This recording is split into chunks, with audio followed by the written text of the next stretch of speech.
The endless black of space stretched around Nexus Station, its countless lights twinkling like a human-made constellation against the void. The massive ring-shaped structure rotated slowly, housing millions of beings from across the galaxy. In the outer rim of the station, far from the prestigious central hubs, Park Ji-won wiped sweat from her brow as she finished calibrating a power coupling. "There," she said, closing the access panel with a satisfied click. Should hold for another cycle at least. Her small repair shop, Earthside Mechanics, wasn't much to look at. Tools lined the walls in organized chaos, and the smell of engine oil mixed with the artificial station air. Still, it was hers. A little piece of human ingenuity floating in alien territory. Ji-won had left Earth 3 years ago looking for adventure and a chance to see the stars up close. What she hadn't expected was how hard it would be to compete with alien repair shops that had technologies centuries beyond what humans had developed. Yet somehow she managed to stay afloat with a small but loyal clientele. The door chime rang, its pleasant melody interrupting her thoughts. Ji-won turned, expecting to see her regular Tavalian customer whose food processor was always breaking down. Instead, she found herself face to face with a Valaxian, tall, angular, with iridescent scales that shifted from deep blue to purple in the workshop's light. Valaxians were rare on Nexus Station. As high-ranking diplomats with access to the best resources the galaxy had to offer, they rarely ventured into the outer rings, and they certainly didn't visit human repair shops. "Can I help you?" Ji-won asked, trying to hide her surprise. The Valaxian's inner eyelid flickered nervously. "I require discreet repair services," it said, voice like smooth stones clicking together. "My vessel has developed irregularities." Ji-won raised an eyebrow. "There are dozens of repair facilities in the central rings with better equipment than mine. Why come all the way out here?" The Valaxian stiffened, clearly uncomfortable. Its scales rippled with color before settling into a muted blue. "Because those facilities are not operated by humans," it finally said. "I don't understand," Ji-won replied. With obvious reluctance, the Valaxian explained.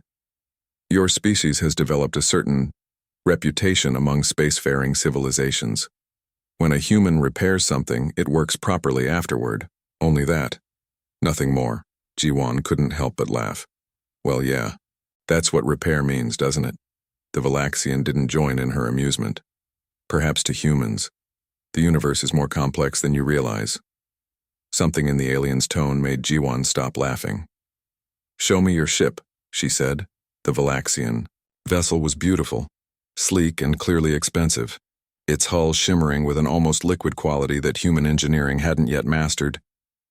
Ji-won whistled as she conducted her initial scan, noting how the quantum drive specifications far outstripped anything Earth had developed. "This is top of the line," she said, running her hand along the smooth exterior. "What seems to be the problem?" "The navigation system periodically resets during warp transitions," the Valaxian said. "Most inconvenient, especially for diplomatic missions where punctuality is essential." Ji-won nodded and set to work. It took her hours to access the navigation.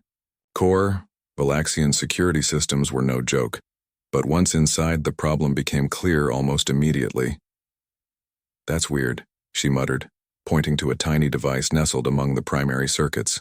"This doesn't match the rest of your tech. It's causing power fluctuations during warp field generation." The Valaxian leaned closer, compound eyes narrowing. "Can you remove it?" "Sure, but I'll need to recalibrate the whole system afterward." Ji-won carefully extracted the device, noting its sophisticated design. "Any idea how this got here?" The Valaxian's scales darkened. "Your predecessor, a highly recommended Crixian mechanic from the central rings." Ji-won frowned. "This wasn't an accident. It's too perfectly placed." She held up the device. "This looks like some kind of tracker. Or maybe a remote override." "Indeed." The Valaxian's voice was cold. "And this is why we seek human mechanics now." As Ji-won worked through the night to repair the navigation system properly, the Valaxian watched with obvious fascination. "Your methods are unusual," it observed. You test each component individually. Jiwon nodded, focused on her work. Best way to make sure everything's actually fixed. Most species would simply replace the entire module. Waste of good parts, Jiwon replied. Besides, I like understanding how things work. By morning station time, the ship was purring like new. Jiwon stepped back, satisfied with her work. The navigation system ran through 3 test cycles perfectly. There you go. No more surprise resets during warp jumps. The Valaxian examined her work with obvious approval. Remarkable. And you've added nothing else to the system? The question caught Jiwon off guard. Added? Why would I add anything? You paid me to fix it, not mess with it. For the first time, the Valaxian scales rippled with what Jiwon realized was amusement. Precisely human. Precisely. It transferred. Payment to her account. A sum so large, Jiwon had to check it twice. This is too much, she protested. It is appropriate, the Valaxian countered. For the service and the discretion. It paused at the door of her shop. Others will come now. Word travels quickly on Nexus Station. As the Valaxian departed, Jiwon stared at the strange device she'd removed from its ship, wondering what she'd stumbled into. Little did she know that this repair job was about to change not just her life, but humanity's place in the galaxy. Though Valaxian diplomat wasn't kidding about word traveling fast. Within days, Jiwon's once quiet repair shop had become the busiest spot in the Outer Rim. Aliens of all shapes and sizes crowded into her small workspace, each insisting that only she could touch their ships. I don't understand, Jiwon said to her friend Lee Minho, a fellow human who ran a noodle stand across the corridor. 3 weeks ago, I could barely pay my docking fees. Now I've got a waiting list, 2 station cycles long. Minho slid a steaming bowl toward her. Don't question good luck, just eat before your next customer shows up. As if on cue, the door chimed. A tall, spindly being with 4 arms and luminous orange skin hovered in the doorway, antennae twitching nervously. Back already? Jiwon asked, recognizing the Jeridian scout captain whose ship she'd repaired just yesterday. My engines, the Jeridian said, mandibles clicking softly. They function too well now. Jiwon put down her chopsticks. Too well? I don't follow. My superiors question how my ship suddenly achieves 12% better fuel efficiency. They suspect, enhancements.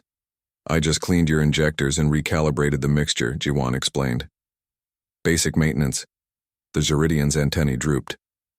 Would you be willing to examine the ship again? Something feels wrong. With a sigh, Jiwon followed the captain to the docking bay. The Jeridian scout ship was small but elegant, designed for speed and stealth. Jiwon had admired its engineering when she first worked on it. I'll need to access the main computer, she said, crawling into the cramped engine compartment. What? She found made her blood run cold. Nestled within the navigation system was a tiny device she hadn't seen before, similar to what she'd removed from the Valaxian ship, but more sophisticated. Captain, she called out. I think you should see this. The Jeridian peered into the compartment, compound eyes widening. What is it? A tracking beacon, I think. High-end stuff. Jiwon carefully extracted the device. It's sending your location data somewhere, and look, it's wired into your fuel mixture controls. That's why your efficiency dropped. The captain's color paled to a sickly yellow. When did you install this? Jiwon jerked back, offended. I didn't. This isn't mine. Then who? You were the last to work on the engines. No, Jiwon said slowly, remembering.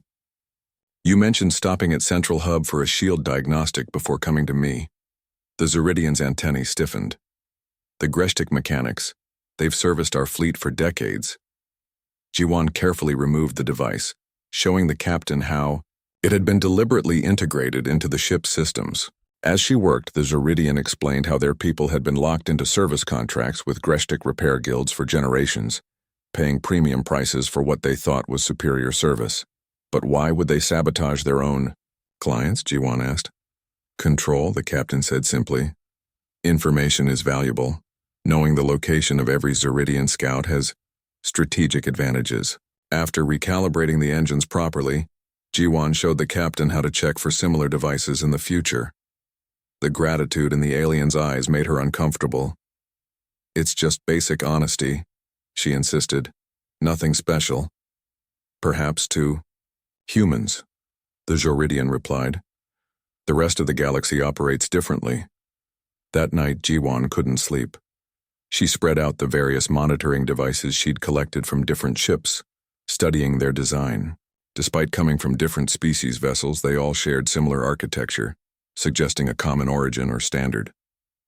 The next morning brought a Palaxian trader whose life support was mysteriously failing, followed by a Krith diplomat, whose quantum communicator worked perfectly, except when transmitting sensitive information.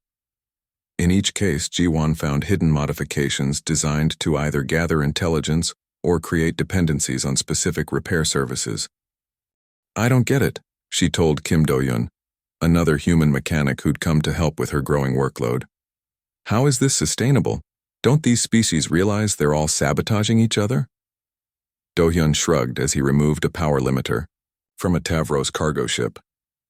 "Maybe they do know, and it's just how things work out here, like a weird ecosystem where everyone's both predator and prey." "But it's so inefficient," Jiwan protested. "Think of the technological progress they're stunting just to maintain this weird balance of power." "Maybe that's the point," Do-hyun suggested. "Keep everyone in check. No one gets too far ahead." As the station's cycle shifted toward night, Jiwan met with captains from 6 different species in a private room at Minho's noodle shop. Each had sought her out independently after discovering what she'd removed from their ships. "It's not just me," she explained, showing them the collection of devices. "All the human mechanics on the station are finding the same things. It's systematic. The Mechanics Guild has operated this way for millennia," the Palaxian trader admitted. "We assumed it was normal. On Earth, we'd call it fraud," Jiwan said, "or sabotage." "Why don't humans participate in these practices?" asked the Zeridian. "You could profit enormously." Jiwan thought about her father's small repair shop back in Busan, how he'd taught her that your reputation was built on honesty and quality work. "I guess we're just too new to the galactic community. We still think the purpose of fixing something is to actually fix it." Later that night, as she was closing up, a shadow fell across her workbench. A tall figure in the formal robes of the Galactic Mechanics Guild stood in her doorway. "Park Jiwan," the being said, its voice modulated through a translation device. "Your work has attracted attention." "Good attention, I hope," Jiwan said cautiously. "That depends on one's perspective." The guild representative stepped closer. "You've been making quite an impression, removing certain standard modifications from your clients' vessels." "You mean the trackers and sabotage devices?" "Yeah, I've been busy." The representative's expression didn't change. "Those devices are essential components of the galactic repair ecosystem. They provide valuable stability to interspecies relations. They provide valuable credits to repair shops when things conveniently break down," Jiwan countered. "We would like to offer you membership in the guild," the representative continued as if she hadn't spoken. "Your skills are impressive. With proper guidance, you could become quite successful. By sabotaging my customers, no thanks. Consider carefully. Humans are newcomers to space. You lack connections, resources, protection." The guild representative's tone hardened. "The galaxy can be dangerous for those who disrupt established systems." After the representative left, Jiwan's communication panel lit up. Messages from human mechanics across 12 different sectors described similar visits. The guild was reaching out to all of them, offering membership or making veiled threats. Something was happening. A pattern was emerging, not just of systematic sabotage, but of humans collectively revealing it. And the powers that had maintained this dysfunctional system for millennia were starting to notice. "So you're telling me this has been going on for thousands of years?" Jiwan asked, staring at the holographic map floating above her workbench. The 3-dimensional web of connections pulsed with different colors, each representing a different species and their technological sabotage patterns. Across from her sat Han Subin, a Floxian data analyst with mottled gray skin and large, thoughtful eyes. Unlike most aliens, Subin had spent years on Earth studying human culture before the contact era. This made him uniquely qualified to explain the galaxy's bizarre repair economy to Ji-Wan. At least 6,000 standard cycles, Subin confirmed, his thin fingers adjusting the hologram to zoom in on a particularly dense cluster. This section represents the Teresian Compact, 17 species who've been subtly undermining each. Others warp drives since before humans discovered electricity. Ji-Wan shook her head in disbelief. But why? The inefficiency alone must cost trillions in resources. Power dynamics, Subin said simply. Watch. He tapped a command, and the hologram shifted to show ship movements across trade routes. Certain paths glowed brighter than others. See these bright lanes? They're controlled by species who've mastered the art of technological sabotage. They know exactly how much to degrade their rivals' ships. Not enough to be obvious, but just enough to maintain dominance of prime trade routes. Ji-Wan leaned closer, watching the patterns shift as the simulation ran through decades of data. It's like an invisible tax on the entire galaxy. Precisely, Subin agreed. And like any long-established tax, most don't even question it anymore. It's simply the cost of participation in galactic society. The door to the workshop hissed open as Kim Do-Yun entered, followed by 3 other human mechanics from different sections of the station. Their faces showed the same mix of outrage and bewilderment that Ji-Wan felt. I just pulled a temporal disruptor from a Naraxian diplomatic vessel, said Choi Yuna, the oldest of the group and a veteran starship engineer back on Earth. She tossed a small device onto the table. It was designed to gradually accelerate their chronometers by 3% per cycle. They've been showing up late to every negotiation for the past decade, and never knew why. Do-Yun whistled. That's diabolical. It gets worse, Park Ji-hoon added, his usually cheerful face serious. I'm finding evidence that some of these sabotage patterns are affecting medical equipment. Life support systems with deliberately shortened life cycles. Diagnostic tools programmed to miss specific conditions. A heavy silence fell over the room as they all processed the implications. This wasn't just about business or trade advantages. Lives were at stake. We need to understand the full scope of this, Ji-Wan decided, turning back to Subin. Can your analysis tell us how deep this goes? The Floxian hesitated. What you're asking could be dangerous. The Guild has maintained this system for millennia. They don't take challenges lightly. They've already threatened all of us, Yuna pointed out. We might as well know what we're up against. Subin sighed and pulled out a data crystal. I suspected you'd say that. He inserted it into the hologram projector, and immediately the simple web expanded into a vastly more complex structure that filled the entire room. Layer upon layer of interconnected sabotage patterns appeared, reaching into every aspect of galactic technology. Stars above, whispered Ji-hoon. It's everything. Subin nodded grimly.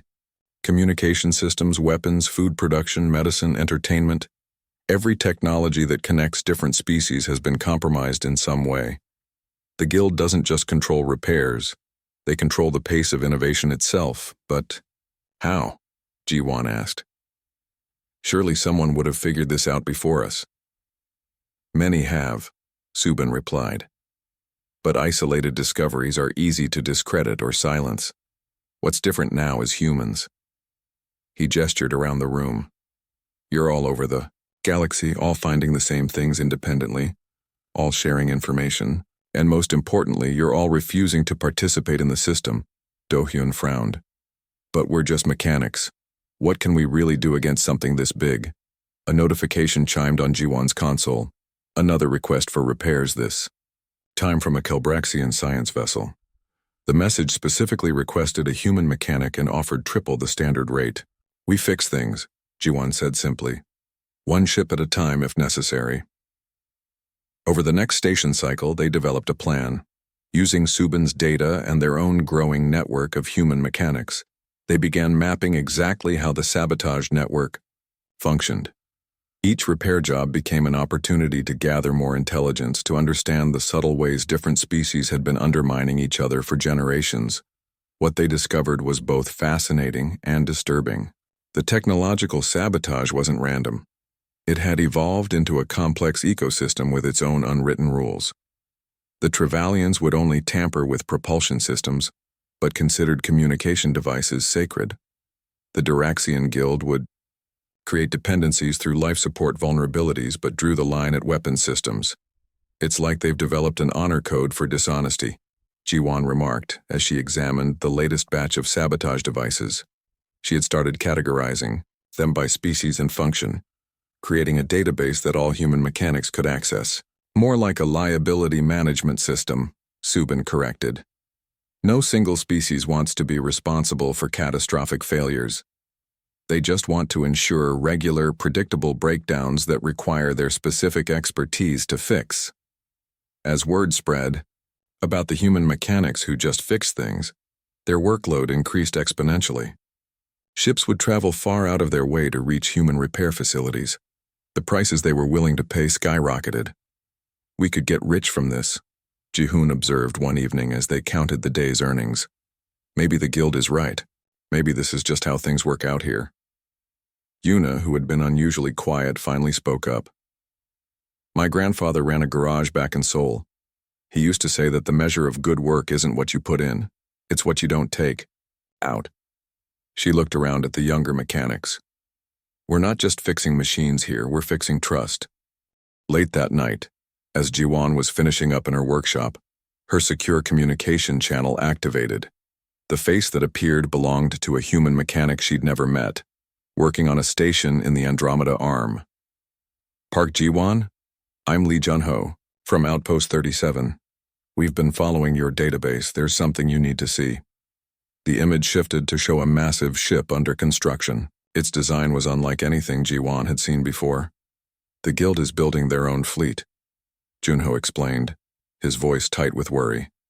"And they're using everything they've learned from sabotaging everyone else to make these ships untouchable." "Why would repair mechanics need battleships?" Jiwan asked, though she already suspected the answer. "Because humans are bad for business," Junho replied grimly. "And based on the chatter we're picking up, they're not planning to file a complaint with station management." After ending the call, Jiwan stared at the disassembled pieces of alien technology scattered across her workbench. What had started as a simple quest to understand why aliens trusted human mechanics had uncovered a galaxy-spanning system of technological suppression, one that was now preparing to fight back. She picked up her communication device and sent a message to every human mechanic in her growing network. "The dysfunction runs deeper than we thought. We need to move faster." The message arrived just before Jiwan's sleep cycle, an official summons from the Galactic Mechanics Guild. The holographic seal pulsed with importance, its ornate design a reminder of the organization's ancient power. "They're not even trying to be subtle anymore," Jiwan muttered, scanning the formal language that boiled down to a simple demand: appear before the Guild Council or face regulatory consequences. She'd expected this after turning down their membership offer. What she hadn't expected was the location, the prestigious central hub where humans were rarely permitted. This wasn't just a warning, it was a statement. "You're not going alone," Do-Yun insisted when she told him the next morning. His usually cheerful face was set with determination as he checked the power levels on a modified scanner. "The Guild doesn't invite people to chat about the weather." "I don't have much choice," Jiwan replied, tucking a small toolkit into her pocket. "A lifetime habit. Never go anywhere without the basics. If I ignore them, they'll just escalate. Besides, I'm curious what they want." The transport to Central Hub took them through sections of Nexus Station that Jiwan had only seen in promotional materials. Gleaming corridors with gravity-defying architecture, exotic gardens with plants from 1,000 worlds, and everywhere, the subtle signs of wealth and power. "Notice anything?" Do-Hyun asked quietly as they passed a group of Saladrian diplomats. Jiwan nodded. "No repair shops?" In the outer rings where they worked, maintenance facilities were everywhere, a constant reminder of the technological fragility that kept their businesses running. Here the illusion of perfection was carefully maintained. The guild headquarters occupied an entire sector of Central Hub, its entrance a massive door made from materials mined from 100 different worlds. As they approached, Jiwan couldn't help feeling a flicker of appreciation for the craftsmanship. Whatever else the guild might be, they certainly understood the power of a good first impression. Inside, they were led through a series of increasingly ornate chambers until they reached what could only be described as a throne room. 7 figures sat on elevated platforms, each representing a founding species of the guild. Their faces were hidden behind ceremonial masks, but their posture conveyed both authority and irritation. Park Jiwan of Earth, announced the central figure, voice modulated through a translator. You have been summoned to address concerns regarding your unauthorized repair methodologies. Jiwan bit back a sarcastic response. I fix ships, that's all. That is precisely the issue, said another, counselor. Your simplistic approach undermines millennia of established practice. You mean I don't install trackers and sabotage devices? Jiwan replied bluntly. I just repair what's broken. A murmur ran through the council. Clearly, they weren't accustomed to such directness. The technological ecosystem of our galaxy is delicately balanced, the central figure continued. Each species contributes according to their capabilities and limitations. Humans are newcomers who do not yet understand the complexities. We understand perfectly, Do-hyun interrupted. You've turned necessary maintenance into a control mechanism. The central figure leaned forward. A final opportunity is being extended to you and your fellow humans. Join the guild, learn our ways. Prosperity awaits those who maintain the balance. And if we refuse, Jiwan asked, then economic measures will be taken. Your repair licenses will be revoked. Your access to parts and diagrams restricted. The guild has maintained order for thousands of years. We will not allow human ignorance to disrupt it. As threats went, it was impressively comprehensive. Without guild approval, operating a legitimate repair business would become nearly impossible. We need time to consider, Jiwan said carefully. The council granted them 3 station cycles to deliver their response, not just for themselves, but for all human mechanics in guild territory. That went about as well as expected, Do-hyun muttered as they left the chamber. They're going to crush us. But Jiwan wasn't listening. She was watching a maintenance worker adjust a lighting panel in the corridor, specifically how the Trevalian technician struggled with the simple human-designed components. I think I just figured something out, she said slowly. Let's gather everyone. Hours later, Jiwan's workshop was packed with human mechanics and a few trusted alien allies. Subin had brought updated data crystals, and Yuna had smuggled in representatives from 3 major shipping companies who were tired of paying for repeated repairs. The guild is threatening to cut us off, Jiwan explained without preamble. But I realized something today. They need us more than we need them. She activated a holographic display showing repair efficiency ratings across species. Humans were nowhere near the top in any specialized category, but showed remarkable consistency across all of them. Look at the pattern, she continued. Trevalians excel at gravity systems but can barely handle electrical work. Duraxians are masters of quantum communication, but struggle with basic hydraulics. Every species has specialized over thousands of years. Evolutionary adaptation, Subin nodded. Species naturally focus on technologies that match their physical and cognitive strengths. Exactly. But humans, Jiwan highlighted their section of the data. We're not the best at anything, but we're decent at everything. We're generalists, in a galaxy of specialists. What good does that do us against the guild? Someone asked from the back. Jiwan smiled, because modern ships aren't built by one species anymore. They're collaborative efforts with technologies from dozens of worlds. No specialist can understand all the systems. That's why the guild had to evolve their sabotage network in the first place. They need different species focused on different components. But humans can work across all of it, Do-hyun realized, excitement growing in his voice. Not as well as specialists, maybe, But well enough. More than well enough, Yuna added. Because we're not adding secret modifications, our repair times are faster and more reliable. The captains I've spoken to say human-repaired ships stay operational 30% longer between maintenance cycles. The implications rippled through the room. Their disadvantage, being newcomers without specialized evolutionary adaptations, had accidentally become their greatest strength. Humans could see the whole picture in a way no other species could. There's more, Jiwan continued. I've been analyzing the sabotage devices we've collected. They all use similar base technology despite coming from different sources. The Guild must supply the core components. She projected an image of a particularly sophisticated tracker they'd removed from a diplomatic vessel. This contains materials only found in Guild-controlled territories.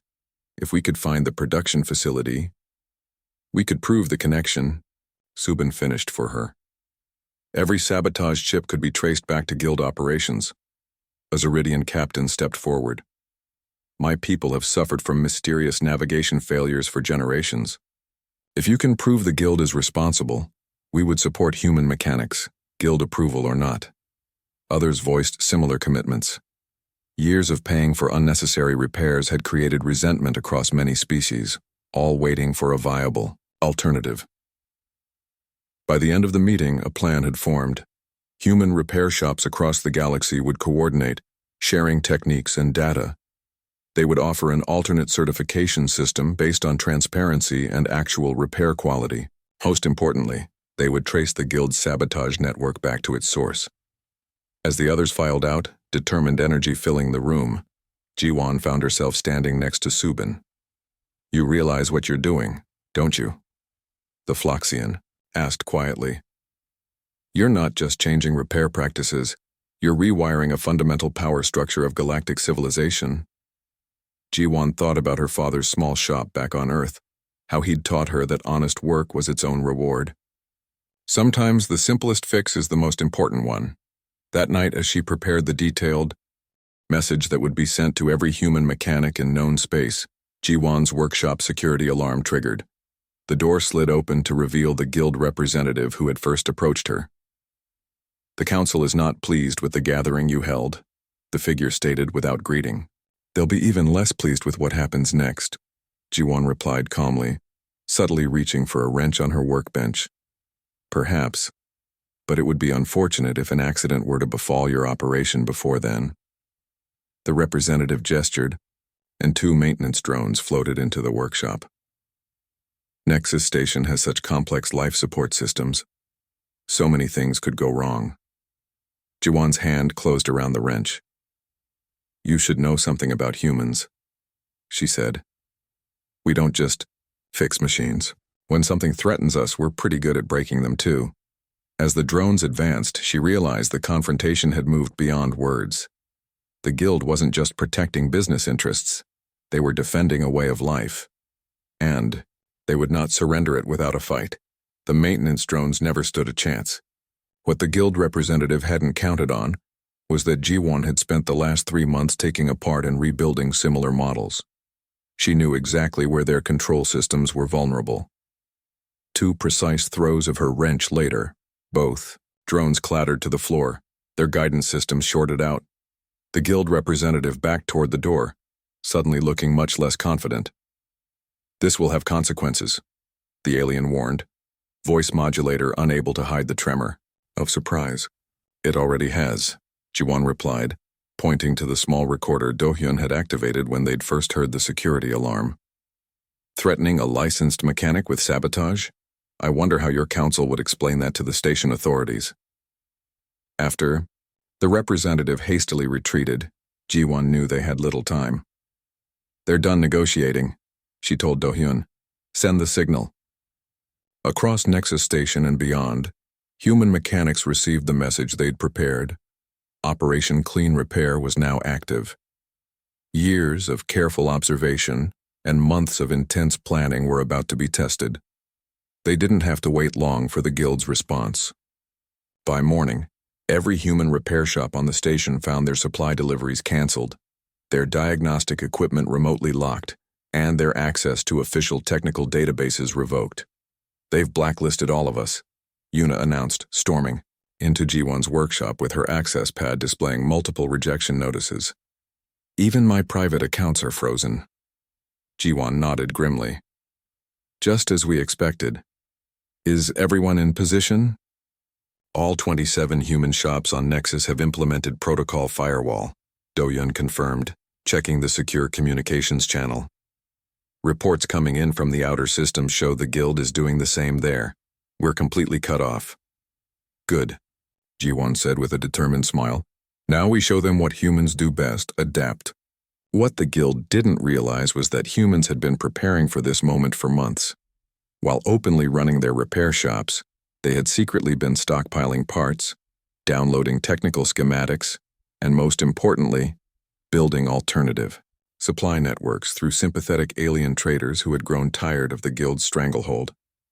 By midday, a curious sight greeted travelers on Nexus Station. Despite being officially blacklisted, every human repair shop remained open. Some had crude hand-painted signs declaring guild-free repairs, while others offered honest work, fair prices.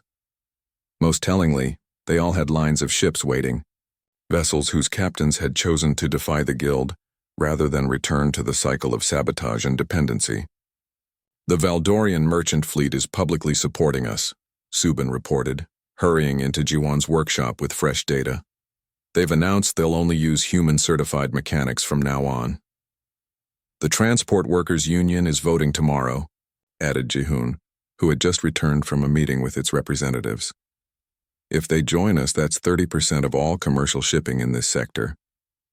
But the guild had not maintained power for millennia by surrendering easily. By the third day, reports came in of human mechanics suffering accidents, life support failures in their quarters, mysterious power surges damaging equipment, even food poisoning from station commissaries. They're trying to scare us off, Jiwan observed during an emergency meeting in a secure location. Her left arm was bandaged where a supposedly secure pressure door had mysteriously malfunctioned. But they've made a critical mistake. What's that? Asked a newly arrived mechanic. From Earth, still getting up to speed on the conflict. They've confirmed everything we've been saying about them, Yuna explained. Every act of sabotage against us proves our point about how they operate.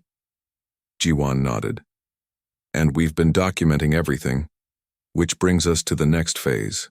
The plan they had developed was audacious. Using the evidence gathered from hundreds of sabotaged ships, they had traced the guild's supply chain for tracking and sabotage devices back to 3 main production facilities. With the help of ships whose captains had pledged support, human mechanics would simultaneously release proof of the guild's systematic sabotage to every major species government. We can't just expose them, G1 insisted when some suggested stopping there. We need to offer an alternative. That alternative came in the form of the Transparent Repair Accord, a new standard for ship maintenance developed by human mechanics in collaboration with engineers from a dozen sympathetic species. Its core principles were simple: full documentation of all work performed, standardized quality metrics that anyone could verify, and most importantly, a guarantee that nothing would be added to or taken from a vessel without the owner's explicit knowledge. On the 5th day, as G1 was finalizing the broadcast that would expose the guild's centuries of deception, her workshop door slid open to reveal an unexpected visitor, the Valaxian diplomat whose ship had been her first encounter with the guild's sabotage. You should not be here, the Valaxian stated, glancing nervously at the security cameras in the corridor. The guild has declared all human repair facilities hazardous zones.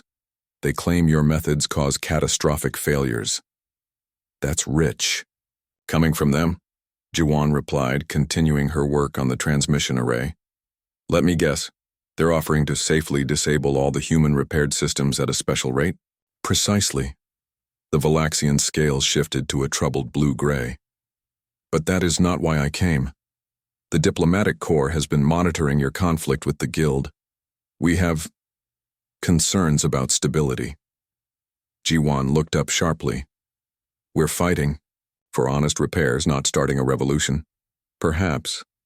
But you underestimate how deeply the Guild is integrated into galactic power structures. Many high officials across numerous species receive benefits from the current arrangement.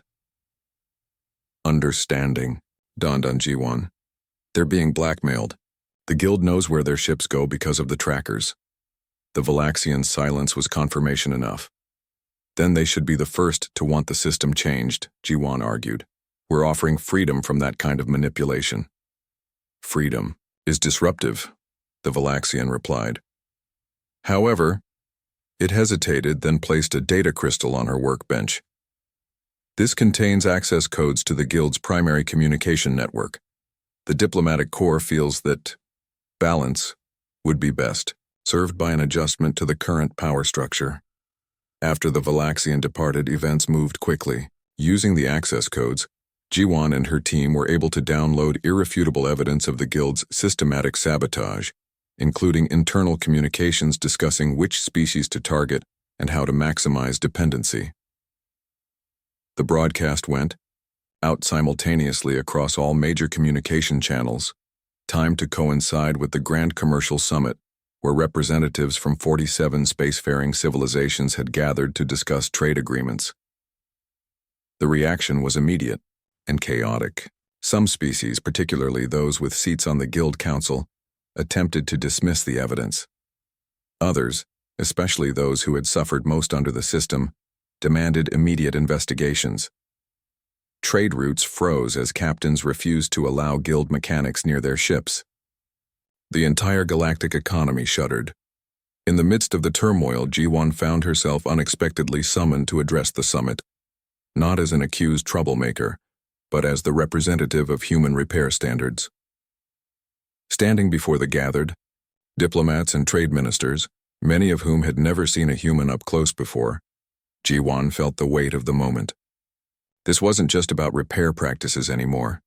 It was about what kind of galaxy they all wanted to live in. The technology that connects us shouldn't divide us, she began, her voice steady despite her nerves. For too long, we've accepted a system that deliberately creates failures so that certain groups can profit from fixing them. Humans reject this approach not because we're better than anyone else, but because where we come from, when someone pays you to fix something, you actually fix it. She projected the transparent repair accord onto the main display. We're not asking for special treatment or exclusive rights. We're proposing a standard that anyone can follow, any species can adopt, and any customer can verify. Repair work should be honest, transparent, and focused on one simple goal: making things work properly. The debate that followed lasted for days. Guild representatives fought fiercely, warning of chaos if their carefully calibrated system was dismantled. Some species whose economies depended heavily on repair contracts feared economic collapse. Others saw opportunity in a more efficient, trustworthy approach to technology. In the end, it wasn't politics or economics that decided the matter, but simple practicality. When several major shipping corporations announced that vessels repaired under the human-developed standards were showing 40% fewer breakdowns and 25% better fuel efficiency, the argument was essentially over. No amount of political maneuvering could overcome such concrete advantages. 6 months later, G1 stood in her expanded workshop, watching as apprentices from 12 different species learned the human approach to repairs. The Guild still existed but had been forced to reform dramatically, adopting many of the transparency standards the humans had championed. Did you ever imagine it would end up like this? Do-hyun asked, gesturing to the bustling facility that had once been her tiny one-person shop. Ji-won shook her head, smiling as she watched a young Zoridian carefully explaining a warp field stabilizer to a Diraxian engineer, two species that had barely communicated before the repair revolution, as it was now being called. I just wanted to fix ships, she admitted. But sometimes the most important repairs aren't to machines. Across the galaxy, the simple human idea had taken root and flourished, that when someone trusts you to fix something, you fix it properly, completely, and honestly. It wasn't a complex philosophy or a revolutionary technology that had changed galactic society, but something much more fundamental: The radical concept that things should simply work as designed, and that, as it turned out, was why aliens trusted no one but humans to fix their ships.